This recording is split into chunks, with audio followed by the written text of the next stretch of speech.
우리 함께 말씀 보겠습니다. 누가복음 2장 8절에서 14절까지 말씀입니다. 누가복음 2장 8절에서 14절까지의 말씀.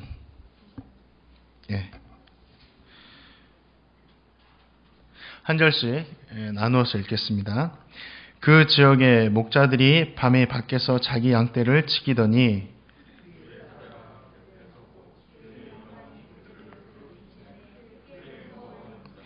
천사가 이르되 무서워하지 말라. 보라, 내가 온 백성에게 미칠 큰 기쁨의 좋은 소식을 너에게 전하노라.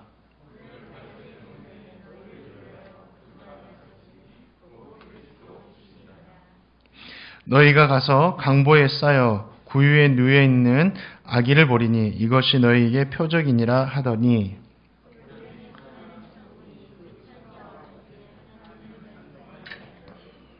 함께 읽겠습니다. 지극히 높은 곳에서는 하나님께 영광이요 땅에서는 하나님이 기뻐하신 사람들 중에 평화로다 하니라. 아멘. 성탄 예배를 이렇게라도 하나님께 드릴 수 있게 돼서 감사하고, 또 가정에서 하나님께 또 성탄 예배를 드리는 우리 가정에도 하나님께 감사하는 마음으로, 또 우리의 모든 마음을 쏟는 마음으로 이 시간에 하나님께 영광 돌려셨으면 합니다. 오늘 말씀은 마구간에서 탄생하신 예수님의 이야기가 이렇게 기록되어 있습니다. 예수님은 마구간에서 이렇게 탄생하신 후에 강보에 쌓여서 말 구유에 누이셨습니다. 예수님께서 탄생하시자 천사들이 구주의 탄생 소식을 목자들에게 전하면서 강보에 쌓여 구유에 누워있는 아기가 구주의 표적이다라고 말해 주었습니다. 아마도 그 시간에 태어난 또 다른 아이들이 있었을 겁니다. 그러나 오직 강보에 쌓여서 구유에 누이신 분은 예수님 한 분뿐이어서 구주라는 표적임을 말해준 것이죠. 목자들은 천사들의 이야기를 듣고 베들레헴으로 가서 구유에 누워있는 아이를 진짜 보게 됩니다.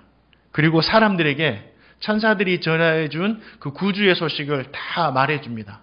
그리고 하나님께 찬양과 경배를 돌리는 그런 이야기가 오늘 말씀에 기록되어 있습니다. 마구간에서 탄생하신 후에 구유에 누이신 예수님의 이야기를 통해서 오늘은 주님 주신 이야기를, 은혜들을 함께 나누고자 합니다. 먼저 저와 성도님이 누가복음 2장 7절 말씀을 읽었으면 합니다. 누가복음 2장 7절 말씀입니다. 함께 읽겠습니다. 시작. 첫 아들을 낳아 강보에 싸서 구유에 누웠으니 이는 여관에 있을 곳이 없음이러라. 그렇죠? 예수님께서 태어날 당시는 이스라엘이 로마의 지배를 받고 있던 그런 시대였습니다. 로마는 14년마다 황제의 명령에 따라서 식민지에서 인구조사를 실시합니다. 이것은 식민지를 원활하게 통치하기 위한 수단이었고, 또 한 가지는 세금을 징수하기 위한 목적이었습니다. 예수님께서 탄생하신 때가 마침 인구조사를 하는 기간이었고 황제의 호정령이 내려졌던 때였습니다. 요셉은 다윗의 족속이었죠. 다윗의 족속이었기 때문에 갈릴리에서 다윗의 동네인 유대 땅 베들레헴까지 가서 호적을 해야만 했었습니다.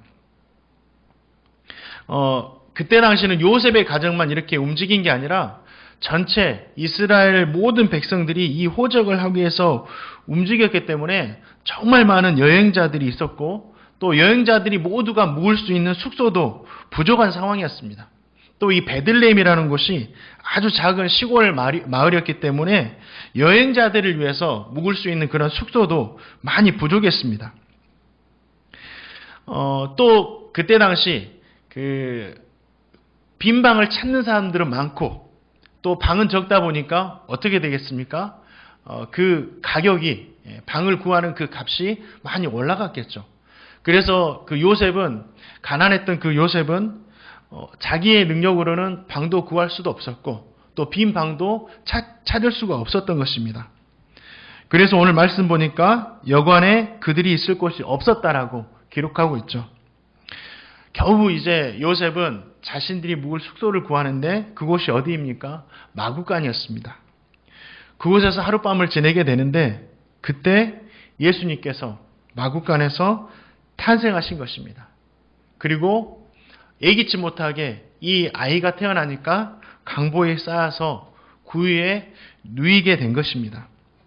이 강보라는 말이 어떤 뜻이냐면 찢다라는 말에서 이렇게 파생한 단어죠. 그러니까 아이가 태어날 것을 준비해서 아이를 이렇게 싸려고 준비한 천으로 싼 게 아니라 무엇인가를 찢어서 옷을 찢든지 천을 찢어서 그런 거친 그 천으로 아이를 쌓아서 구유에 눕게 되었던 것입니다. 이러한 예수님의 모습, 정말 낮고 낮은 모습으로 예수님께서 오신 모습은 저와 성도님에게 귀한 의미를 주고 있다는 거죠. 이게 뭐냐면 이 구유에 누이신 예수님을 보면서 이 예수님이 이 땅에는 모든 사람들을 섬기기 위해서 오셨다는 것을 보여주는 거죠. 아, 우리를 섬기기 위해서 이렇게 오셨구나. 아무리 비천해도 마구간에서 태어나는 사람이 없을 겁니다. 천사들이 이것이 구주이심의 표적이다라고 한 것을 보면 마구간에서 태어난 사람은 예수님밖에 그 당시에도 없었다라는 거죠. 그런데 그렇게 비천한 모습으로 탄생하셨던 예수님은 그 이후의 삶에도 똑같은 모습으로 살아가십니다. 정말 비천한 모습으로, 어려운 모습으로 살아가시다라는 거죠. 사람들 보기에 부유하지도 않고 영광스럽지도 않고 찬란한 모습도 전혀 찾아볼 수가 없었다라는 겁니다. 제자들과 때로는 노숙도 하시고 어떤 사람이 초청하면 그 집에 들어가서 하룻밤 묵기도 하시고 또 낮고 찬한 사람들과 먹고 마시면서 죄인들, 병자들, 천대받는 사람들의 친구가 되어주신 분이 바로 누구시냐? 예수님의 삶이었죠.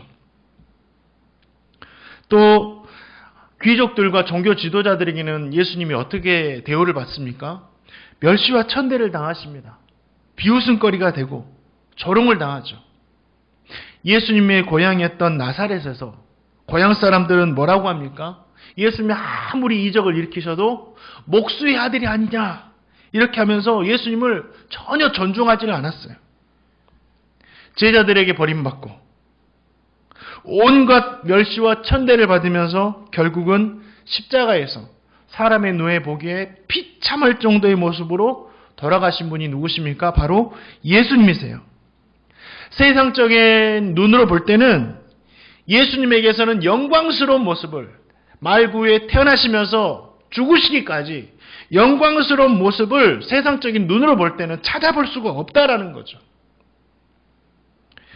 빌립보서의 말씀처럼 주님은 죄가 없음에도 불구하고 죄악에 놓여 비참하게 돼버린 이런 사람들의 자리까지 내려오셨어요. 그리고 그 죄인의 모습처럼 그 모습을 하고 죄인들과 함께 살아가십니다.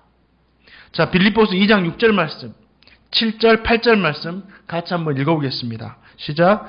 그는 근본 하나님의 본체시나 하나님과 동등됨을 취할 것을 여기지 아니하시고 오히려 자기를 비워 종의 형체를 가지사 사람들과 같이 되셨고 사람의 모양으로 나타나사 자기를 낮추시고 죽기까지 복종하셨으니 곧 십자가에 죽으심이라.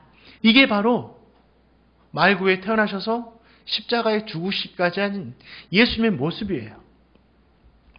높고 높으신 하나님의 아들이 왜 이렇게 낮고 낮은 모습으로 살아가셨는가? 히브리서 4장 15절 말씀을 보면 이런 말씀이 있습니다. 우리에게 있는 대제사장은 우리의 연약함을 동정하지 못하실 분이 아니요 모든 일에 우리와 똑같이 시험을 받으신 이로되 죄는 없으시니라. 이렇게 기록되어 있어요. 이게 무슨 말이죠? 죄로 인해서 비참함 가운데 있는 우리를 동정하셔서 진심으로 섬기기 위해서 이렇게 낮고 낮은 모습으로 오셨다라는 거예요. 예수님은 스스로가 낮은 자리에서 삶을 사셨기 때문에 사람들의 연약함, 사람들의 아픔, 희노애락 모든 것들을 다 알고 계세요. 다 체휼을 하셨거든요. 비참함, 아픔, 고통, 힘듦, 어려움 모든 것을 우리 주님은 다 알고 계신다라는 거예요. 그래서 우리 주님이 저와 성도님의 연약함을 동정해 주시는 거예요. 이 동정이란 말이 뭐냐면 인간이 느끼는 모든 것을 느끼신다라는 거예요. 저와 성도님이 느끼고 있는 모든 것들을 느끼시는 분이 누구시냐? 바로 예수님이시다라는 겁니다. 어떻게 고난을 겪어보지 못한 사람이 고난당하는 사람의 심정을 알겠습니까? 어떻게 멸시를 겪어보지 않은 사람이 멸시받는 자의 마음을 알겠어요? 우리 주님은 다 경험하셨기 때문에, 다 겪어보셨기 때문에 다 알고 계신다라는 거예요. 그게 동정하신다라는 거예요. 코로나19 상황이 시작되면서 제가 교회에 이렇게 부임을 했죠. 그때 기도하면서 생각나던 분들이 있습니다. 그 시즌에 개업하신 성도님들, 그 시즌에 선교지로 나가신 선교사님들, 그분들은 어떻게 되었어요? 늘 기도했죠. 제가 겪어보니까 그분들의 마음이 이해가 가더라는 거예요. 이해가 가는 것을 넘어서 주님처럼 동정이 돼요. 내일처럼 느껴진다라는 거죠. 그래서 제가 알고 있는 두 분 선교사님에게 톡으로 대화를 했습니다. 힘든 상황 가운데서, 그러면서 대화를 하다가 힘든 상황 가운데서 가족들과 함께 한 번이라도 식사하고 힘내라고 두 분의 선교사님에게 가족들 이렇게 좀 식사하라고 제가 수중에 있는 5만 원씩 이렇게 보내드린 적이 있습니다. 그 돈은요, 저에게 누가 맛있는 거 사 먹으라고 저에게 준 돈이었거든요. 작지만 저에게는 정말 값지고 큰 돈이었어요. 힘이 되는 돈이었습니다. 왜 그렇게 제가 했을까요? 제가 겪어보니까 그분들에게 필요한 것이 무엇인지를 알겠더라고요. 누군가의 관심, 누군가의 사랑, 아직도 내가 당신을 잊지 않고 있습니다. 아직도 기도하고 있습니다. 그래서 작게라도 그 마음이 느껴지니까 섬긴 거예요. 사랑하는 성도님들, 마국간에서 탄생하셔서 말 구유에 누이신 예수님은 우리를 동정하시는 분이세요.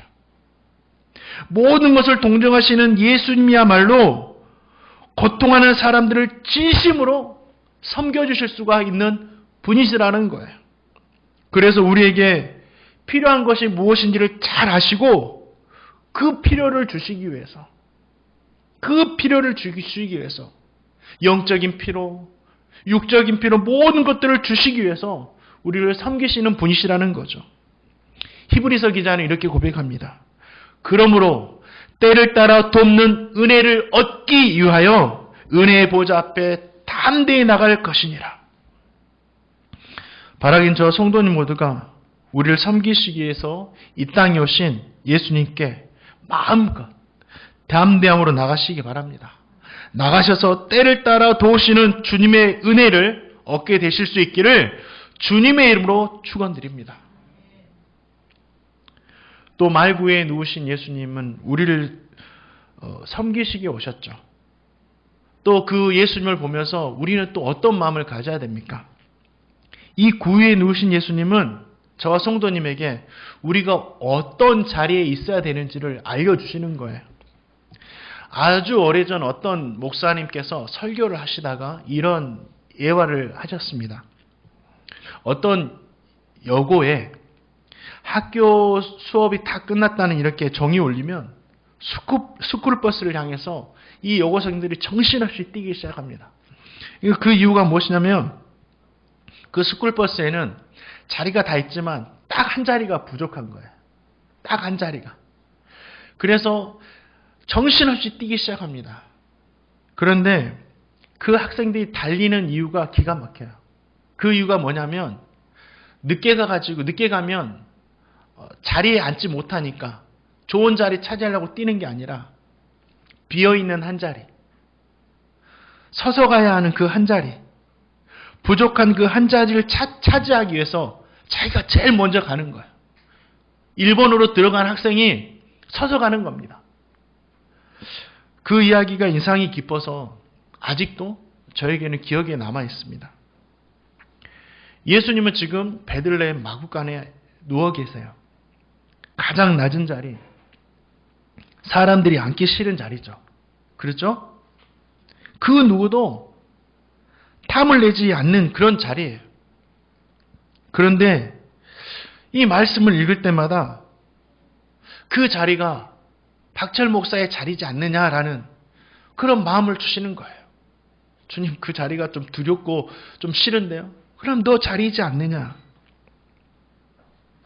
그러면서 기도하면서 생각이 듭니다. 그래, 이 자리가 내 자리인 것 같다. 그렇다고 한다면 거부하지 말고 그 여고생처럼 나도 뛰어가야 되지 않겠느냐. 그 자리를 차지하기 위해서. 그러면서 이제는 기도하다 보니까 그 자리가 탐이 나더라는 거죠. 그래, 이왕에 예수님처럼 본받아서 살기로 작정했으니 그 자리도 한번 내가 차지해보자. 그런데 이 마음은 뭐 선악과를 따먹고 하나님처럼 되려 하는 그 교만한 마음이 아닙니다.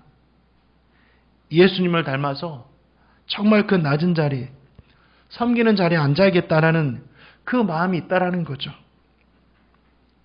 사랑하는 성도님들, 여기서 저와 성도님들이 정말 도전을 받았으면 좋겠어요. 이 마구간에 누워있는 이 말 구유가 예수님만 누워 계시는 자리가 아니라 저의 자리이고 우리 성도님의 자리가 될 수 있기를 주님의 이름으로 축원드립니다. 물리적으로 구유에 앉으라는 건 아니에요. 사람들을 섬기는 자리에 있으라는 뜻이에요. 그렇죠? 섬기는 자가 큰 자다고 우리 주님께서 말씀하시잖아요. 섬길 수 있는 그러한 자리를 너희들이 차지해라. 이렇게 말씀하시는 거잖아요. 바라긴 저와 성도님 모두가 섬기기 위해서 이 땅에 오신 예수님을 본받아서 저와 성도님도 이 구유를 욕심내는 저와 성도님 될 수 있기를 주님의 이름으로 축원드립니다. 구유에 누우신 예수님은 오늘 말씀 보니까 또 저와 성도님에게 어떤 의미가 있냐면 온 백성에게 미칠 좋은 소식이라고 이렇게 말씀하고 있습니다. 자, 누가복음 2장 10절과 11절 말씀 다 같이 읽어보겠습니다. 시작.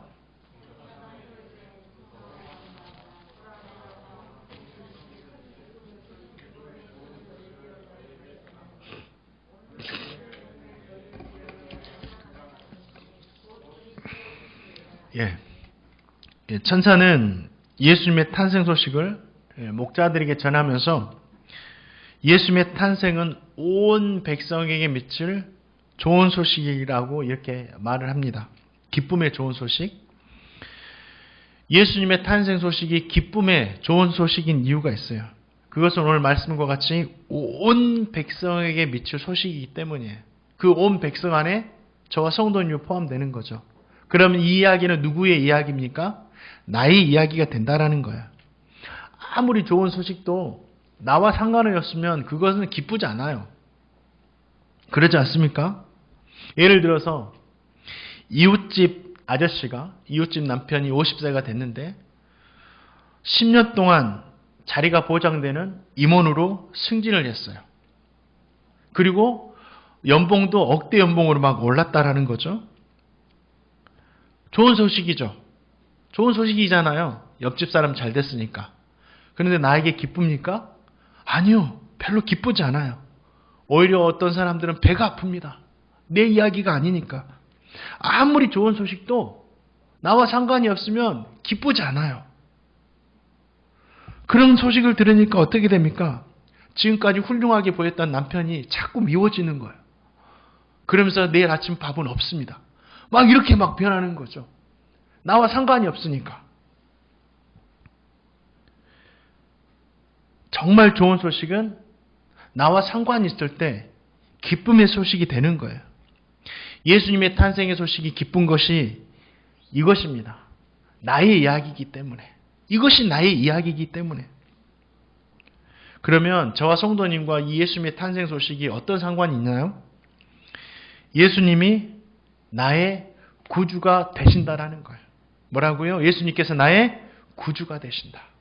이게 정말 기쁜 거예요. 구주라는 말은 저와 성도님 잘 알고 있죠? 많이 들으셨어요. 구원자라는 뜻, 구원자. 무엇으로부터의 구원입니까? 죄로부터의 구원. 죄로부터의 구원이에요.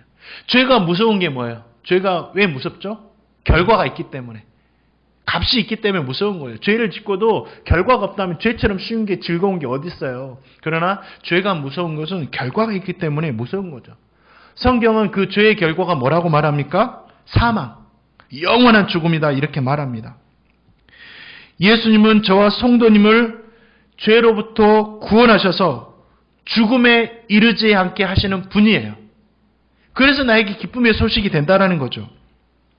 이 죄의 문제는 누구도 해결할 수가 없습니다.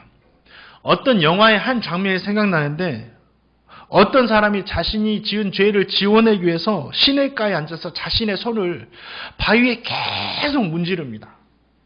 손으로 죄를 지었나 보죠. 바위에 계속 문지르. 피가 이렇게 흘러나도 계속 문지르는 거예요. 그런데 그 죄가 지워집니까? 죄는 지워지지 않아요. 고통만 더할 뿐이죠. 또 어떤 사람은 자신이 지은 죄를 좀 없애보려고 신체의 일부분을 그냥 제거해버려요. 그런데도 죄는 지워지지 않아요. 고통만 더할 뿐이죠. 그렇게도 지우기 힘든 죄이지만 지울 수 있는 방법이 있습니다. 이게 뭐죠? 예수님을 구주로 믿는 거예요.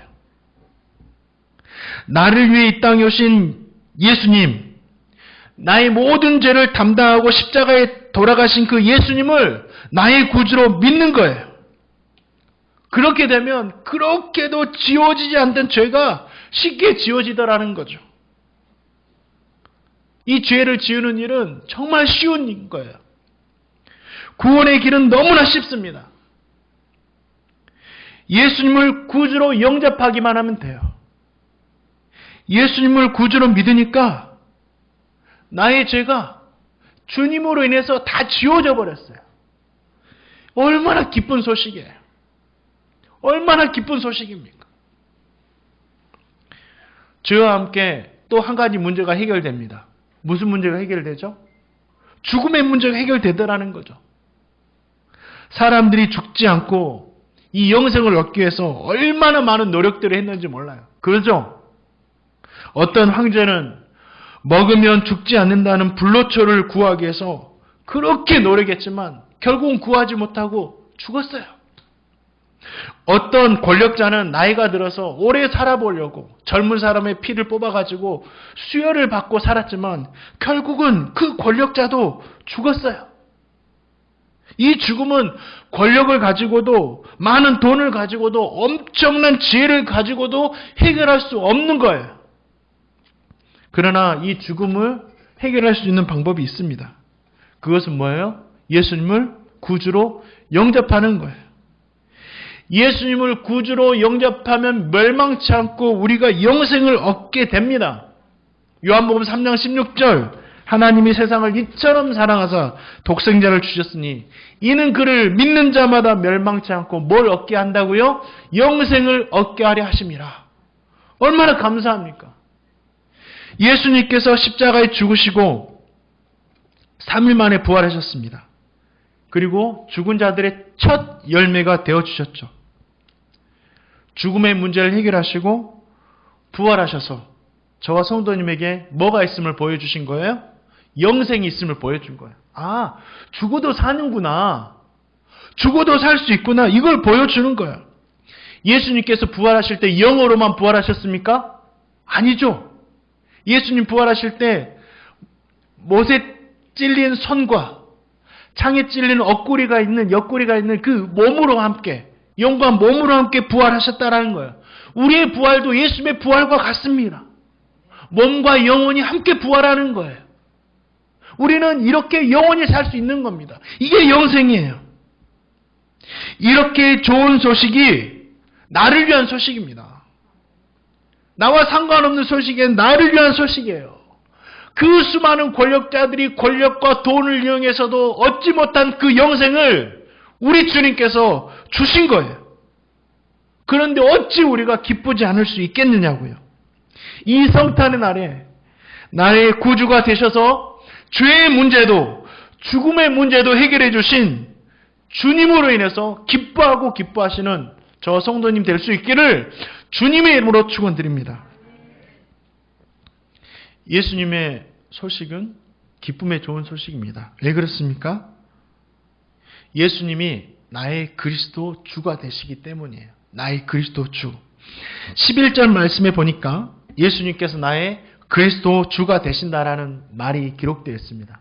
이 말은 그냥 문자 그대로를 해석하면 이렇게 해석을 하면 기름 부음을 받은 주님이시다라는 뜻이에요.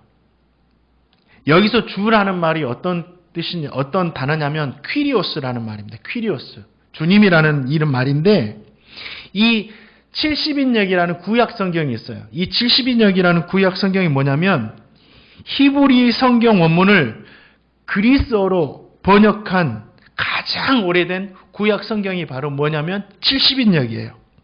이 70인역에 보니까 퀴리오스 이 주라는 말을 창세기에 보니까 하나님 여호와라고 번역해 놓기도 했어요. 그러니까 11절에 나온 주를 하나님 여호와라고 이렇게 번역을 하면 어떤 뜻이 되죠?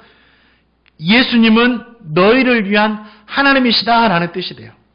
예수님은 너희를 위한 하나님이시다라는 뜻이 되죠. 예수님은 우리를 위해 이 땅에 오신 하나님이시래요. 그렇다면 왜 하나님께서 인간의 몸을 입고 이 땅에 오셨을까요? 그냥 하나님이 영으로 나타나는 거룩한 모습으로 나타나가지고 내가 너희들의 구원자다고 말씀하셔도 더 좋을 것 같은데 왜 하나님은 인간의 몸을 입고 오셨을까요? 여러 가지 신학적인 이유가 있지만 그 중에서 한 가지를 이야기하고자 합니다. 그것은 저와 성도님과 같이 죄인된 이 인간들을 위해서 죄인의 몸을 입고 오신 거예요. 인간의 몸을 입고 오신 그 예수님을 사람들이 바라볼 때 어떻게 바라볼까요? 거부감 없이 두려움 없이 그대로 다가갈 수 있다라는 거죠. 그렇죠? 죄인도 술꾼도 창기도 세리도 병자도 수많은 사람들도 그냥 따라갈 수 있다라는 거예요. 따라갈 수 있다라는 거예요. 하나님께서 생각해 보세요. 하나님께서 인간의 몸을 입고 오지 않으셨다고 한다면, 정말 거룩한 모습으로 나타나셨다고 한다면 인간들은 어떻게 됐을까요? 죄인된 인간들은 선악과를 따먹고 두려워해 숨었던 아담과 하와처럼 하나님 앞에서 두려워해서 숨었을 수도 있습니다. 오늘 말씀에 나온 목자들만 한번 보세요. 하나님이 아닌 천사들이 나타나도 어떻게 했어요? 무서웠어요. 천사들이 나타나도 무서워 떠는 거예요. 세례 요한의 아버지가 사가랴입니다. 사가랴. 그는 제사장이었지만 하나님 앞에서 의인이라고 불렀던 사람이에요.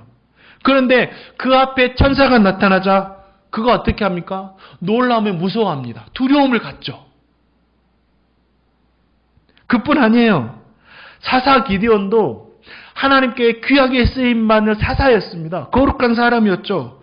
그에게 주의 사자가 나타났을 때 어떻게 합니까? 그는 죽은 줄 알고 울기까지 했다라고 합니다. 그렇게 두려움을 가졌던 사람이에요. 신앙의 유인들도 영적인 존재 천사 앞에서 무서워하고 두려운 마음을 가졌다라는 거예요. 함부로 나갈 수가 없었다라는 거예요. 그렇다면 죄인된 인간이 하나님의 불을 보게 된다면 어떻게 할까요? 출애굽기 33장 20절 말씀에 하나님께서 모세에게 이렇게 말씀하십니다. 나를 보고 살 자가 없다. 나를 보고 살 자가 없다. 거룩함 그 자체이신 하나님 앞에서 죄인된 인간은 살 수 없다라는 거예요. 히브리서 12장 21절 보니까 그렇게 온유하고 담대하고 영적인 사람이었던 모세도 하나님의 영광만 보고도 어떻게 합니까? 심히 떨며 무서워했던 거예요. 죄인된 인간이 하나님 앞에 서면 두려워서 숨을 수밖에 없죠. 그냥 무서워서 나가지를 못하는 존재가 바로 인간이에요.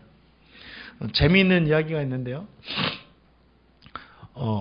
우리 이점래 권사님이 새벽 예배를 마치고 저와 함께 이렇게 차를 타고 집으로 돌아가시다가 이야기를 들려주셨어요. 아주 오래전 교회에서 일어난 이야기. 예전에 권사님들과 거리에서 은행 나무가 많은 그곳에서 은행을 막 줍고 있었답니다. 근데 은행을 한참 줍고 있는데 경찰차가 오더래요. 그러니까 권사님들과 함께 얼른 숨었대요.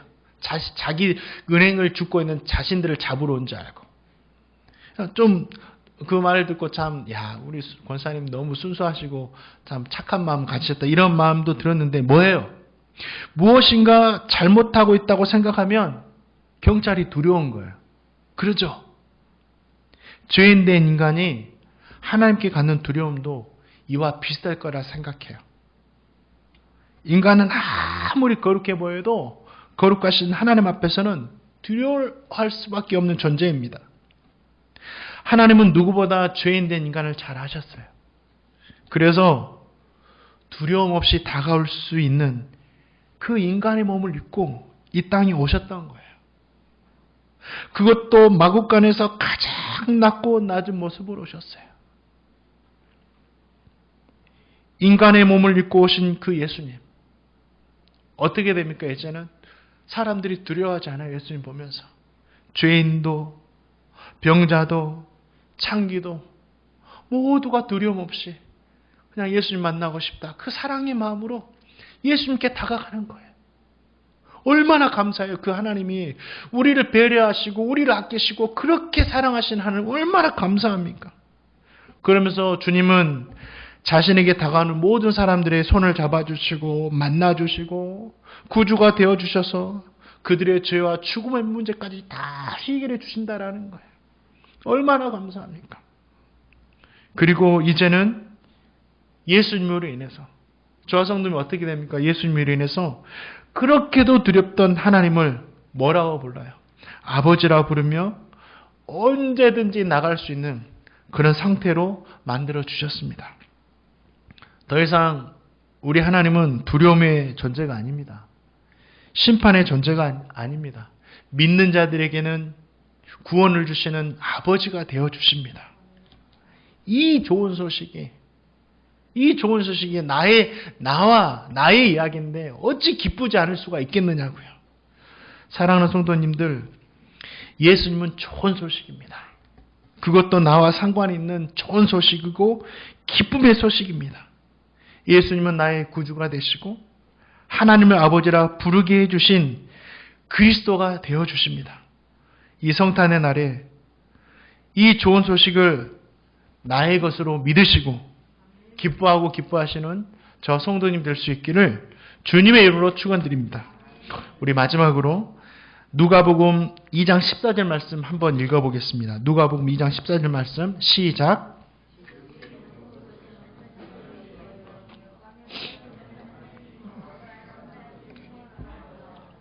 이 말씀은 예수님의 탄생 소식을 전한 천군 천사들이 이렇게 하나님을 향해서 탄생하신 예수님을 향해서 찬양하는 이러한 내용입니다.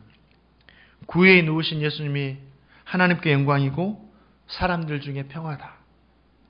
왜 구유에 누우신 예수님이 하나님께 영광이 될까? 두 가지 의미가 있습니다. 먼저는 예수님 자체가 하나님께 영광이 된다라는 거예요.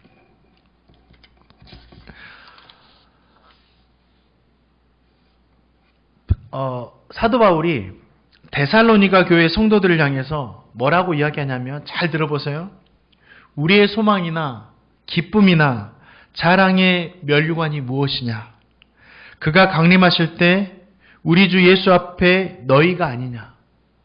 너희는 우리의 영광이요 기쁨이니라. 이렇게 사도 바울이 이야기해요.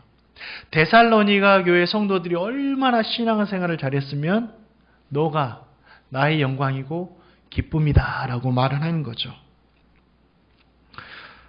하나님께서 예수님을 보시고 이런 마음이세요. 너가 나의 영광이다. 너가 나의 영광이다. 예수님 자체가 하나님께 영광이 되어주시는 거예요. 또 한 가지, 예수님을 통해 이루신 이 구원의 사역이 하나님께 영광이 되었어요. 이게 무슨 이야기냐면 사도 바울이 1차, 2차, 3차 선교여행을 하면서 수많은 사람을 구원해내고 많은 교회들을 세우죠. 그 모든 선교의 사역들이 자신에게는 영광이 되었어요. 그렇죠? 그처럼 영광스러운 일이 없는 겁니다. 그러면 예수님을 이 땅에 보내시고 온 인류, 그냥 몇 개 교회가 아니고 몇 사람이 아니라 온 인류를 구원하시기 위한 그 구원의 계획을 또 계획하시고 작정하시고 이루신 그 하나님께, 이 모든 것들을 주관하시는 그 하나님께 이 예수님의 탄생과 구원 계획은 영광이 되더라는 거죠. 사랑하는 성도님들, 예수님께서 하나님의 영광이 되십니다. 그 예수님께서 이루신 그 구원 사역이 하나님께 영광이 되십니다. 이 성탄의 날에 천사들과 같이 이 모든 영광을 우리 하나님께 돌려드리시는 저 성도님 될 수 있기를 주님의 이름으로 축원드립니다. 또 예수님의 탄생은 하나님께 영광이지만 땅에서는 기뻐하는 사람들 중에 평화라고 말씀하셨습니다. 이 기뻐하는 사람들은 문자적으로 보니까 은혜를 입은 사람들이에요. 은혜를 입은 사람들이 누굽니까? 바로 하나님의 자녀가 된 성도님을 이야기하고 있어요. 성도님들에게 평안이 된다고 말씀하고 있습니다. 이 평안이라는 말은 전쟁이 끝났다는 이야기예요. 전쟁 당사자들 간에 협약을 맺은 거죠. 전쟁이 끝났다. 다툼이 끝나고 죽음이 끝나고 불행이 끝나고 고통이 끝났다라는 단어가 바로 평안이라는 단어예요. 어떻게 이 평화를 우리 하나님은 사람과 하나님과의 관계에서 이 평화를 우리에게 주셨고 사람과 사람과의 관계에서 평화를 주셨습니다. 어떻게 하나님과 사람과의 평화를 이루어 주셨습니까? 예수님은 죄로 말미암아 하나님과 인간이 원수가 되었잖아요. 이 원수가 된 이 죄의 문제를 해결하심으로 말미암아 사람과 하나님과의 평화를 이루어 주셨습니다. 이제부터는 어떻게 돼요? 하나님과 나와의 사이에 평화를 이루어 주셨으니 이제 하나님을 아버지라 부르며 마음껏 나갈 수가 있게 되었다라는 거죠. 그래서 저와 성도님이 예배할 수 있는 겁니다. 그래서 저와 성도님이 기도할 수 있는 겁니다.